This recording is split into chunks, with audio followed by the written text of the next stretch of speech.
Hello again. Get ready. Today's lesson on limits and derivatives. Part 2 will focus on limits that give us the indeterminate form, 0 over 0, and how to solve them. By the end of today's lesson, you should be able to determine limits that result in the indeterminate form 0 over 0 and find the derivative of a function using the first principle. For this section, we will focus only on linear and quadratic functions. When finding the limit of a rational function, the first thing we always do is try substitution by replacing x with the value it is approaching. If we get a normal number, that is the limit. However, if the limit of a function f of x divided by g of x results in the indeterminate form 0 over 0, then we can find the limit using the factorization method. In this situation, both, or one of the, functions ef of x and g of x need to be simplified by factoring to remove the common term that causes the zero. Once the expression has been simplified, we can substitute the value again to evaluate the limit correctly. For the first example, if we directly substitute x equals 3, we end up with 0 over 0. So, we first factor the numerator x squared minus 9 into x plus 3, multiply by x minus 3. Then we cancel the common factor x minus 3, which caused the limit to be 0 over 0, leaving only x plus 3. Now we can substitute x equals 3 into the simplified expression, and we get the final answer, which is 6.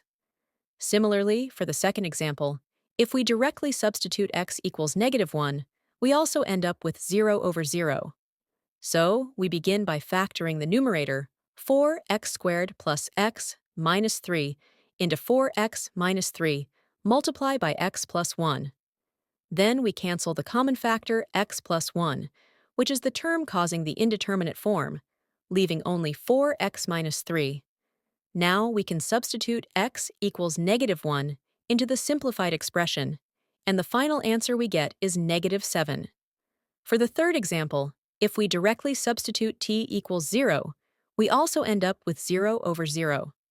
However, in this case, we need to expand the numerator and simplify it, which results in 6t plus t squared. Then, we factor the expression into t multiply by 6 plus t and cancel the common factor t, leaving only 6 plus t. Now we can substitute ta equals 0 into the simplified expression, and we get the final answer, which is 6. We've just seen how factorization helps us resolve limits that become 0 over 0. This skill is essential because the first principle of derivatives also uses a limit that leads to the same form. So now, let's apply what we've learned to find the derivative of a function. The derivative tells us the slope of a function at a point. Using the first principle, the derivative of f of x is found by this formula. In this formula, h is a very small change in x. You can see it uses a limit, just like the ones we learned with 0 over 0. By simplifying the expression and then substituting h equals 0, we can find the derivative step by step. Let's start with the first example, where f of x equals 5x plus 4.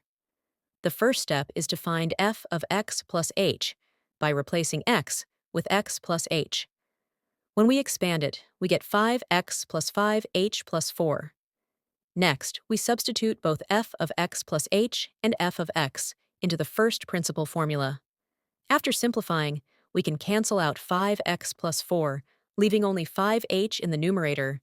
Then we simplify again by canceling h, which gives us a constant value of 5. Since the limit of a constant is just the constant itself, the final answer is 5. For the second example, we begin by finding f of x plus h. We do this by replacing x with x plus h.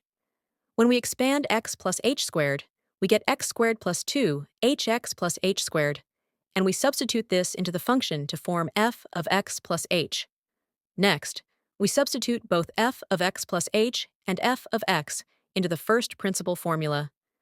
After simplifying the numerator, we are left with 2xh plus h squared. Then, we factor out the common term h and cancel it, which gives us the expression 2x plus h. Finally, by letting h approach 0, we get the answer 2x. For the last example, we have f of x equals 4x plus 2x squared. As usual, we begin by finding f of x plus h by replacing x with x plus h.